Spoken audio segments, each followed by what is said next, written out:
Hello बच्चों, आज हम क्लास 6 का फिर से ऐसे बोलते हैं।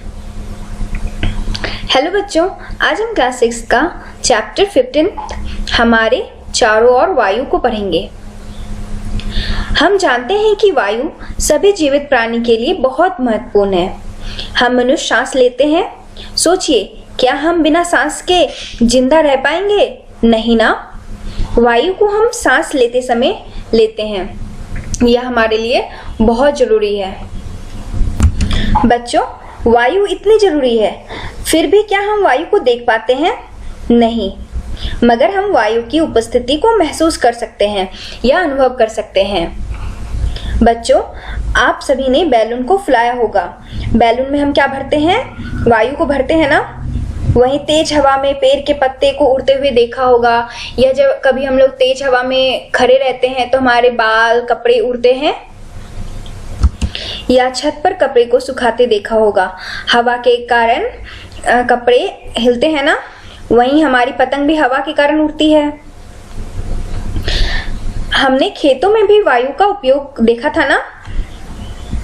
यहाँ देखिए, निष्पावन अध्याय 5 के क्रियाकलाप में हमने देखा था निष्पावन।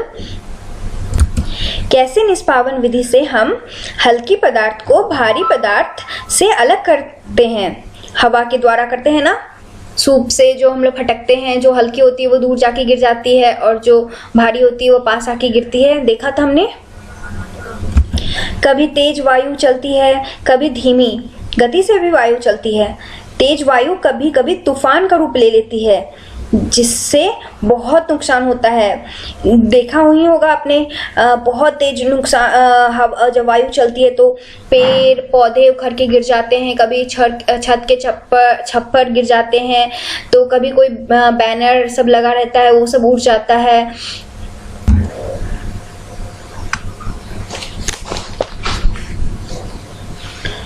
बच्चों, आपने फिरकी देखी होगी। तेज हवा में ये जोर से घूमने लगता है, और वहीं जब वायु धीरे बहती है तो ये धीरे धीरे घूमता है। क्रियाकलाप 1 में हम फिरकी को बना के उसे खुले जगह पे ले जाएंगे, तो हम देखेंगे कि फिरकी घूम रही है। जब वायु बहुत तेज से चलेगी तो हमारी फिरकी तेज से घूमने लगेगी, और जब धीरे धीरे वायु चल रही होगी तो फिरकी धीरे धीरे घूम रही होगी। देखिए, ऐसे घूम रही है ना ये फिरकी हवा के कारण। आप फिरकी को घर में बना के देख सकते हैं, और खुले जगह या छत पे जाके आप ऐसे वायु के सामने रखिएगा तो आप महसूस कीजिएगा कि जब तेज हवा चलेगी तो इसकी पंखी तेज से घूमेगी, और जब धीरे धीरे हवा चलेगी तो धीरे धीरे घूमेगी। बच्चों, वात सूचक, जिसे वेदर वेन कहते हैं, को हम वायु की दिशा ज्ञात करने के लिए उपयोग करते हैं। जिस दिशा में यह रुक जाता है वायु उसी दिशा में घूम चलती है, हम समझते हैं। ये इसके ऊपर एक मुर्गा रहता है, ये तीर आपका है, और नीचे पूरब पश्चिम उत्तर दक्षिण 4 को दिशा का इसमें लिखा रहता है। तो तीर जिस दिशा में आके रुकती है, हम समझते हैं कि हवा इस दिशा से इस दिशा में चल रही होगी, मतलब हवा का इस दिशा में बह रही है, जिस दिशा में इसका सिर आके रुकता है। तो इसको भी पहले जमाना में वायु किस दिशा में चल रही है पता लगाने के लिए उपयोग किया जाता था। बच्चों, आप छत पर एक कपड़ा टांग कर भी वायु की दिशा को ज्ञात कर सकते हैं, या आप अपने बाल या कपड़े का उड़ने को देखकर समझकर पता लगा सकते हैं कि वायु किस दिशा में चल रही है। क्या वायु हमारे चारों ओर हर जगह उपस्थित है? हम जानते हैं कि वायु हवा हर जगह है। Air is everywhere. तो क्रियाकलाप 2 में हम देखेंगे कि वायु किस किस जगह में मौजूद है। चलिए बच्चों, हम वैसी जगह पर वायु की मौजूदगी को जानेंगे जहां हमें लगता है कि वायु है ही नहीं। क्रियाकलाप 1 में हम वही जानने की कोशिश करेंगे। क्या आप कभी सोचते हैं कि क्या खाली बोतल में हवा रहता है? चलिए देखते हैं। इसके लिए हमें क्या करना होगा। कांच की एक खाली बोतल लेके, क्या ये सच में खाली है या पता करना है। अब एक भरा बाल्टी लेके बोतल के खुले मुंह को उसमें डुबा देंगे। हम क्या करेंगे, एक कांच की बोतल लेंगे और उसे उल्टा कर लेंगे, या उसमें कुछ भी नहीं होना चाहिए, हम उल्टा भी कर लेते हैं ताकि उसमें से जो भी चीज़ हो वो निकल जाए। अब हम ऐसे करके एक बकेट लेंगे और उसमें इसको सीधा डालेंगे। क्या पानी इसमें घुस पा रहा है? यहाँ भी आप देख पा रहे हैं कि पानी इसमें नहीं घुस पा रहा है, मगर जब हम इसमें थोड़ा सा ऐसे टेढ़ा करेंगे तो बुलबुले जैसे ऐसे निकल रहे हैं। तो ये इसमें जो मौजूद हवा थी वो निकल रही है और फिर इसमें पानी घुस पा रहा है। बच्चों, ऐसा क्यों हुआ? क्योंकि बोतल में हवा थी, उलटने पर भी हवा नहीं निकली। जब हम पानी में बोतल को डालते हैं तो उसमें हवा नहीं निकल पाती, इसलिए हवा वायु भरा होने के कारण इसमें पानी नहीं जा पाता है। कोई भी चीज़ जब भरी होगी तो उसमें और हम कुछ डाल पाएंगे नहीं ना। जब बोतल को तिरछा करते हैं तो वायु बुलबुले के रूप में बाहर आ जाती है। जैसे ही बोतल खाली होती है, पानी भरना प्रारंभ हो जाता है। तो बच्चों, इस क्रियाकलाप में हमने ये जाना कि वायु स्थान घेरती है। जैसे बैलून जब पचका रहता है उसमें हम हवा भरते हैं तो धीरे धीरे धीरे धीरे बैलून पूरा फूल जाता है ना। और अगर हम हवा भरते हैं तो उसमें और भरने लायक नहीं रहता है, मतलब वो हवा जगह घेरती है तो बैलून फूट जाता है कभी कभी।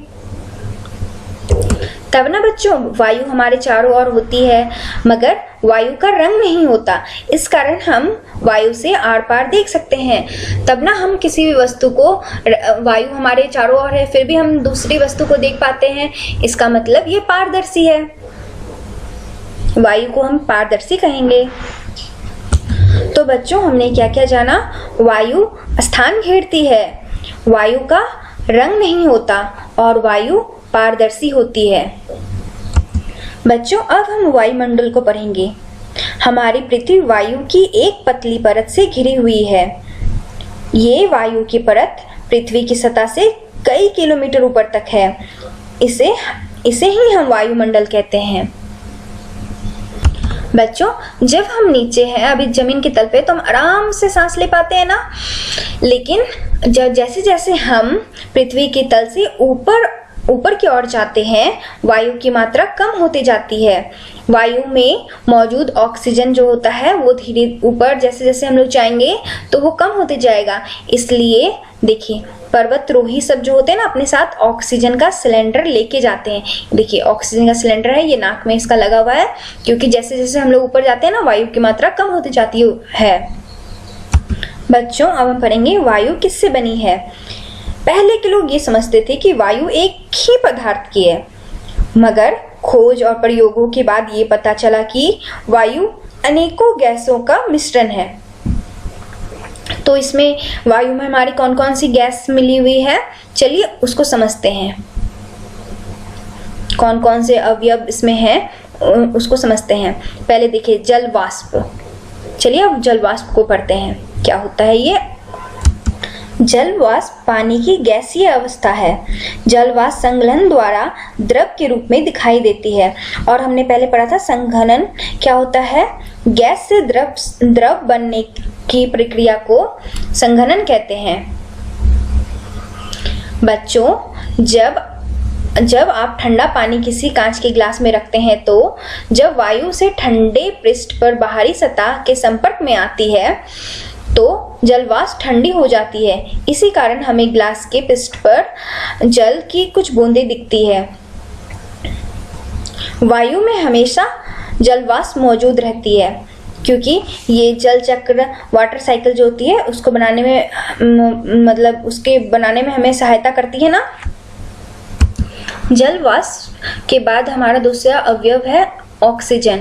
चलिए ऑक्सीजन की मौजूदगी को हम एक क्रियाकलाप द्वारा समझते हैं। क्रियाकलाप 3 में जो दिया गया है, एक टेबल पे 2 मोमबत्तियां जलाकर रखिए। जैसे यहाँ पे रखा गया है, 2 मोमबत्ती जला के हम एक टेबल पे रख दिए हैं। एक मोमबत्ती को कांच के एक ग्लास को उल्टा करके ढक कर रख देंगे। अब इस ग्लास से हम इसको ढक के रख देंगे, देखते हैं कितना देर तक जलता है। कुछ देर बाद ग्लास से ढका हुआ मोमबत्ती बुझ जाएगा, जबकि दूसरा वाला जलते रहेगा। मतलब बच्चों, जो घटक मोमबत्ती को जलने में मदद कर रही थी अब ग्लास के अंदर से खत्म हो गई। इस कारण मोमबत्ती बुझ गई। वायु का वह घटक जो जलने में सहायता करता है ऑक्सीजन होता है। अगर जैसे हम गिलास को ढके तो इसमें जितना ऑक्सीजन था वो धीरे धीरे मोमबत्ती जलने के कारण कार्बन डाइऑक्साइड निकला और इस कारण इसके अंदर का ऑक्सीजन खत्म हो गया, जिसके कारण ये मोमबत्ती बुझ गया, जबकि ये जलते रह गया क्योंकि ये हवा से इसे ऑक्सीजन मिलते रह गया। तो बच्चों मतलब ऑक्सीजन आग को जलने में सहायक का काम करती है। बच्चों ऑक्सीजन को हम सांस लेने में उपयोग करते हैं ना, मतलब वायु का अवयव ऑक्सीजन को हम सांस लेने में उपयोग करते हैं। अब बच्चों हम दूसरा अवयव जो नाइट्रोजन है उसके बारे में पढ़ेंगे। नाइट्रोजन भी जलने में रोधक का कार्य करता है। वह भी मोमबत्ती को जलने नहीं देता। ऐसा कैसे पता चलेगा? जब मोमबत्ती बुझ गया तो वायु में एक बड़ा भाग गिलास में शेष रह जाता है। वायु का एक बड़ा भाग जो ग्लास में शेष रह जाता मतलब बच जाता है। हम जानते हैं कि वातावरण में नाइट्रोजन 78% है। सोचिए अगर नाइट्रोजन जलने में मदद करेगा तो हर जगह आग लग जाएगी ना, इसलिए नाइट्रोजन रोधक का काम करता है। अब बच्चों अब हम वायु का एक और अवयव को पढ़ते हैं जिसका नाम है कार्बन डाइऑक्साइड।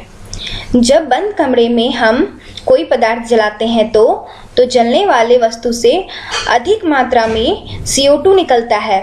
ऐसा ही होता है जब हम फसल के अवशेष और सूखे पत्तियों को जलाते हैं ना, इसलिए ना कहा जाता है कि खेत में जो बच जाते हैं उसे जलाने के लिए मना करती है ना सरकार, क्योंकि उसमें अधिक मात्रा में कार्बन डाइऑक्साइड निकलता है जो हमारे वातावरण और हमारे सेहत के लिए नुकसानदायक होता है। इसलिए जब कोई भी चीज घर में जलाना है तो धुआं निकलने का जुगाड़ पहले से कर लेना चाहिए, नहीं तो CO2 की अधिक मात्रा कार्बन डाइऑक्साइड की अधिक मात्रा होने के कारण दम घुटने लगेगा। इसलिए देखते हैं हम लोग का धुआं में कभी कभी दम घुटने लगता है, खांसी होने लगती है। बच्चों आपको पता है वायु में धूल और धुआं के कण भी मौजूद रहते हैं। इसे हम कैसे समझेंगे, चलिए देखते हैं। वायु में धूल के कण रहते हैं। ईंधन मतलब पेट्रोल, केरोसिन, डीजल तथा किसी पदार्थ जैसे लकड़ी, कोयला जलाने पर धुआं होता है ना, धुआं में गैसें तथा धूल के कण भी होते हैं। धुआं से देखते हैं गैस भी निकलता है बट उसमें थोड़ा छोटा धूल के कण भी होते हैं। ये हमारे पर्यावरण के लिए भी बहुत नुकसानदायक होते हैं, ये हानिकारक होते हैं। इसलिए आप चिमनियाँ जो देखे होंगे उसमें से धुएं और तथा गैसों को निकालने के लिए चिमनियों को इसलिए बहुत ऊंचा बनाया जाता है ताकि धुआं और धूल सब जो हो नीचे जल्दी ना आ पाए और मतलब मनुष्य या जीव जंतु को नुकसान ना पहुँचे। लेकिन जो ऊपर पक्षी होंगे, जो पक्षी तो ऊपर उड़ते हैं, उनको तो नुकसान होगा ही इस धुआं के कारण।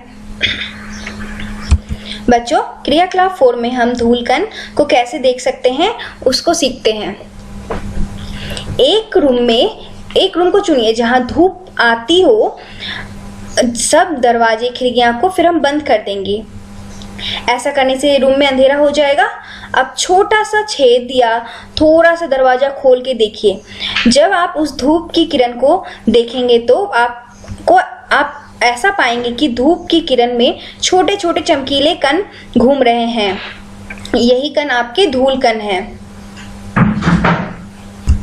देखिए यहाँ पे सूरज का वाला रूम ले लिया गया है। सूरज की किरण जिस रूम पे पड़ती होगी, फिर यहाँ पे छोटा सा होल कर दिया गया और जब आप यहाँ पे इस किरण के बीच में देखेंगे तो आप पाएंगे कि इसमें छोटे छोटे चमकीले कण हैं। वही आपके धूल कण कहलाते हैं। बच्चों आप सबने सर्दियों में पेड़ की पत्तियों से छनकर आते हुए सूरज के प्रकाश को देखा होगा। ऐसा लगता है जैसे धूलकण डांस या नृत्य कर रहे होंगे। ऐसा लगता है ना, मतलब ठंडी के मौसम में या पेड़ के बीच में से जब देखेंगे छांव के बीच में कोई रोशनी पड़ रही है सीधी, तो आपको ऐसा दिखाई देगा, आप देखिएगा। इस उदाहरण से हमें क्या पता चलता है कि धूलकण भी वायु में होते हैं और समय और स्थान के साथ बदलते रहते हैं।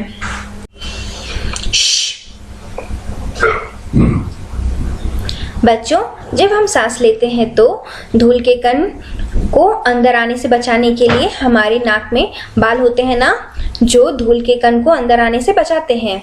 और श्लेष्मा मतलब बलगम सा वो जो नाक के अंदर चिपचिपा सा होता है ना, वो भी धूल के कण को अंदर आने से रोकता है। इसी कारण तो हमारे बड़े हमें मुंह से सांस लेने पर डांटते हैं ना, क्योंकि धूल कण हमारे शरीर में घुस जाएगा, जो हमारे शरीर के लिए हानिकारक है। चलिए बूझो का जवाब ढूंढते हैं। बूझो आपसे यह पूछ रहा है कि पुलिसकर्मी ने मुखौटा क्यों पहना है। देखिए, यहाँ पुलिसकर्मी ने मुखौटा पहना है, ये ट्रैफिक पुलिस है। ताकि क्यों पहना है? ताकि प्रदूषित वायु उसके अंदर ना जा सके। प्रदूषित वायु में क्या होता है? ऊपर हमने जाना था, कार्बन डाइऑक्साइड, धूलकण, ये सब हमारे शरीर के लिए नुकसानदायक है। इसलिए गाड़ी से जो कार्बन डाइऑक्साइड निकलता है और धूलकण सब जो होंगे वातावरण में, उससे बचने के लिए यहाँ पे पुलिसकर्मी ने मुखौटा पहन के रखा है। तो बच्चों, ऊपर हमने वायु में कितने अवयव होते हैं उनको जाना, और इन अवयव की मात्रा क्या होती है, चलिए उसको हम लोग समझते हैं। वायु में नाइट्रोजन और ऑक्सीजन अधिक मात्रा में होती है, वहीं और सभी गैसें कम मात्रा में होती है। देखिए, नाइट्रोजन और ऑक्सीजन मिलके वायु का 99% भाग बनाती है। बस 1% में आपका कार्बन डाइऑक्साइड, धूलकण, जल वाष्प या अन्य गैसें होती है। तभी ना ये सब ऑक्सीजन ज़्यादा मात्रा होने के कारण ही हम लोग आराम से ऑक्सीजन ले पाते हैं। और अगर कार्बन डाइऑक्साइड का हमने जाना कि वो नुकसानदायक होती है, ये सब कम मात्रा में रहती है, इस कारण हमें नुकसान नहीं पहुंचाती है।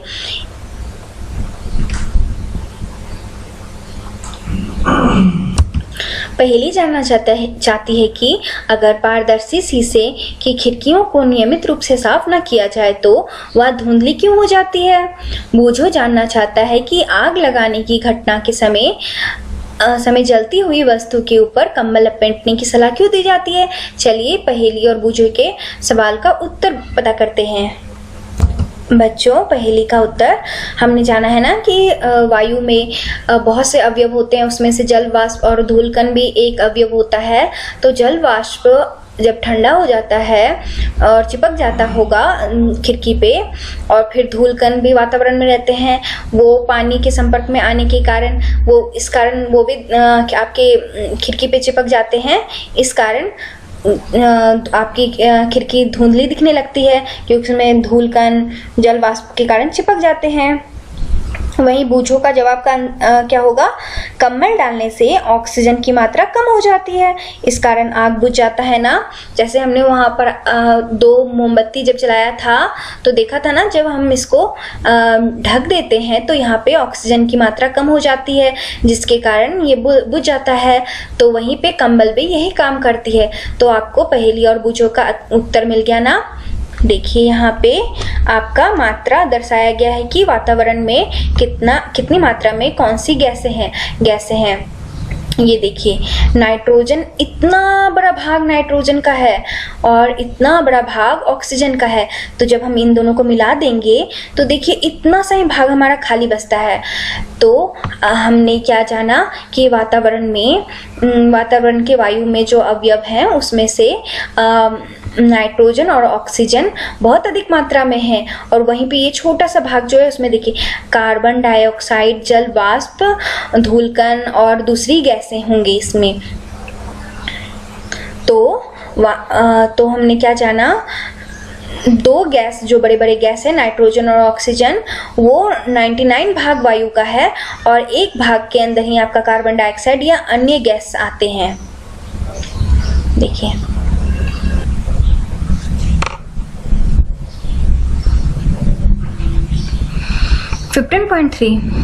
पानी तथा मिट्टी में रहने वाले जीवों और पौधों को ऑक्सीजन कैसे मिल पाती है। चलिए उसको समझते हैं क्रियाकलाप 5 द्वारा। बच्चों, हम जानते हैं ना कि पानी में रहने वाले जीव जंतु सांस लेते हैं। सांस लेने के लिए ऑक्सीजन की जरूरत होती है। तो इन जीवों को ऑक्सीजन कहाँ से मिलता है? क्रियाकलाप 5 को समझेंगे। चलिए, किसी बर्तन में थोड़ा पानी लीजिए, इसे गर्म करें। पानी के बुलबुले से पहले इसके अंदर की सतह को देखेंगे तो क्या पाएंगे कि छोटे छोटे बुलबुले बन रहे हैं। देखिए, ऐसे ही कोई बर्तन में थोड़ा सा पानी लेके जब हम इसको गर्म करेंगे तो छोटे छोटे छोटे छोटे छोटे छोटे बुलबुले बन रहे हैं ना। ये बुलबुले इस कारण बनते हैं क्योंकि पानी में वायु घुली है, तो घुली हुई वायु बुलबुले के रूप में बाहर आती है। पानी वाष्प में बदल जाता है और अंत में उबलने लगता है। तो इस क्रियाकलाप से हमें क्या पता चला? पानी में वायु घुली रहती है। तो बच्चों, अब हम जानेंगे कि जमीन के अंदर रहने वाले जीव सांस कैसे लेते हैं। तो इसको हम क्रियाकलाप 6 द्वारा करके देखते हैं। एक गिलास में सूखी मिट्टी को डालिए, इसमें अब थोड़ा पानी डालिए और अवलोकन या जांच कीजिए। आप देखिएगा कि मिट्टी के अंदर से बुलबुले निकल रहे हैं। जब मिट्टी में हम पानी डालते हैं तो इसमें मौजूद वायु तितर बितर हो जाती है, जो बुलबुले के रूप में दिखाई देती है। इसी प्रकार जीव और पौधे को वायु प्राप्त होता है। आप ऐसा करके देखिएगा, जब सूखी मिट्टी में या बरसात में आप देखते हैं तो जैसे पानी की बूंद गिरती है तो हल्का बुलबुला टाइप का आने लगता है मिट्टी से। और मिट्टी, आपने देखा होगा कि मिट्टी में सारा पानी सोख लेता है और बुलबुला बुलबुला जैसा होता है। उसमें अगर हवा भरी रहती है तो बुलबुला जैसा निकलने लगता है। बच्चों, आपने देखा होगा कि कैसे कुछ कीड़े जमीन के अंदर घुस जाते हैं। घुसते हुए किसी कीड़े को आपने देखा होगा। तो ये जीव मिट्टी में छोटे छोटे बहुत से छेद होल बना लेते हैं, जिन छेदों से हवा वायु अंदर बाहर आ सके। जब कोई चीज में छेद करेंगे तो हवा चली जाएगी ना, क्योंकि एयर इज हवा, सब वायु हर जगह रहती है। इस कारण इस तरह जमीन के अंदर रहने वाले जीव जंतु सांस लेते हैं। मगर कभी आपने देखा होगा कि बरसात में क्या होता है कि ये छेद पानी से भर जाते हैं, जिसके कारण उन्हें सांस लेने में परेशानी होती है। क्योंकि आप उस होल से जहाँ से ये सांस लेते थे, ऊपर से वातावरण से हवा जाता था, अब तो वो भर गया पानी भरने के कारण। इसी कारण ये सब जीव जंतु कुछ जमीन पे आ जाते हैं बरसात के समय में। आपको देखेंगे सांप, कुछ कीड़े मकोड़े, घेघा सब जो होता है, और फिर पिल्लू जो होता है, कुछ जमीन के अंदर रहने वाले जो ऐसे मतलब दिन में नहीं दिखेंगे, लेकिन बरसात में आपको वो दिखेंगे कि जमीन के ऊपर आ गए हैं। तो बच्चों, हमने जाना कि पानी तथा मिट्टी में रहने वाले जीव कैसे सांस लेते हैं, उन तक कैसे ऑक्सीजन पहुंचता है। चलिए अब हम वायुमंडल में ऑक्सीजन कैसे प्रतिस्थापित होती है उसको समझते हैं।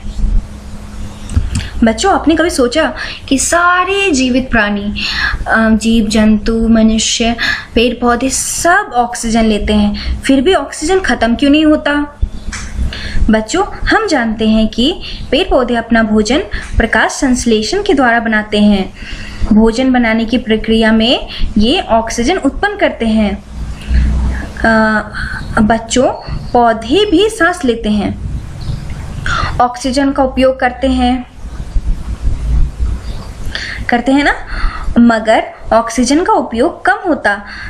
जितना ये उत्पन्न करते हैं ना, उसकी तुलना में ये ऑक्सीजन का उपयोग कम करते हैं। इसलिए पौधे से हमें ऑक्सीजन प्राप्त होता है। इसलिए पेड़ लगाओ, वातावरण बचाओ कहा जाता है। जल जीवन हरियाली, क्योंकि जल हरियाली रहेगा तो जल होगा तो जीवन बचेगा। इसलिए जीवन के लिए जल हरियाली दोनों बहुत महत्वपूर्ण है। और पौधे के बिना तो पानी भी नहीं, बारिश भी कम हो जाएगी अगर पेड़ पौधे सारे काट देंगे, और फिर हमें ऑक्सीजन भी नहीं मिलेगा। पेड़ पौधे से हमें शुद्ध हवा मिलती है ना। इसलिए ये बात सच है कि हम लोग पेड़ पौधे पे और पेड़ पौधे हम पे निर्भर रहते हैं। जंतु पौधे के बिना जीवित नहीं रह सकते, इसलिए जंतु पौधे एक दूसरे पे निर्भर हैं। इसलिए पेड़ पौधे वातावरण को स्वच्छ बनाए रखने के लिए अति महत्वपूर्ण है। तो बच्चों, हमने समझा कि हर जीवित प्राणी के लिए वायु बहुत महत्वपूर्ण है। चलिए, क्या वायु का और भी कोई उपयोग है, उसे हम समझते हैं। देखिए बच्चों, ये पवन चक्की की तस्वीर दी हुई है। तो पवन चक्की का क्या क्या उपयोग होता है, चलिए देखते हैं। पवन चक्की का उपयोग ट्यूबवेल से पानी निकालने तथा आटा चक्की को चलाने में होता है। जब इसकी पंखी गोल गोल घूमती है ना, तो नीचे मोटर लगा होता है, जिसके कारण ये विद्युत उत्पन्न करती है और जिसके कारण उसके कारण हम लोग बहुत सारा उसका उपयोग करते हैं उस बिजली से। पवन चक्की विद्युत भी उत्पन्न करती है। वायु नावों को खेने में, नावों को चलाने के लिए भी वायु की आवश्यकता है ना। अगर हम लोग विपरीत दिशा में नावों को चलाएंगे, अगर वायु हमारे आगे से चल रही है तो नाव चल पाएगी नहीं। अगर वायु हमारे पीछे से चल रही है तो वो नाव को चलाने में मदद करेगी ना। फिर ग्लाइडर, पैराशूट तथा हवाई जहाज को चलाने में भी सहायता करती है ना। अगर कोई भी चीज़ आप सोचिए, अगर आपकी दिशा में हवा चल रही होगी तो आपको आगे बढ़ने में बहुत दिक्कत होगी। अगर आपके पीछे से हवा चल रही होगी तो आपको, तेज हवा अगर आपके पीछे से चल रही होगी तो आपको चलने में सहायता प्रदान करेगी ना। फिर देखिए, पक्षी, चमगादड़ तथा कीड़े वायु की उपस्थिति के कारण ही उड़ पाते हैं। इनके जो पंख होते हैं वो पंख हवा को नीचे धक्का देते हैं, फिर ऊपर नीचे धक्का देते हैं, कोई भी चीज़ उसके कारण पक्षी सब उड़ पाते हैं अपने पंख के कारण। और पंख में जब तक हवा का दबाव नहीं बनेगा तब तक ये सब जीव जंतु मतलब पक्षी, चमगादड़, कीड़े सब नहीं उड़ पाएंगे। और क्या है वायु का उपयोग? वायु बहुत से पौधे के बीजों तथा फूलों के पराग कणों को इधर उधर फैलाने में सहायक होती है। हाँ, तो देखिए, जोर से जब तेज हवा चलेगी तो आप देखते हैं ना कि पत्ते, बीज सब हो गए, उड़ उड़ के दूर दूर जा के गिरते हैं तेज हवा में। तो इसके कारण क्या होता है, जब वो जमीन पे गिरते हैं तो धीरे धीरे मिट्टी में समा जाते हैं और फिर वहाँ से नया पौधा उगता है। तो वायु नए पौधे भी उगाने में मदद करती है ना। फिर जल चक्र में वायु एक महत्वपूर्ण भूमिका निभाती है। वायु चक्र के कारण ही आप देखेंगे कि वर्षा होती है। तो वायु का हमारे जीवन में बहुत उपयोग है। तो बच्चों, इस अध्याय में हमने वायु के बारे में बहुत मज़ेदार चीज़ों को जाना।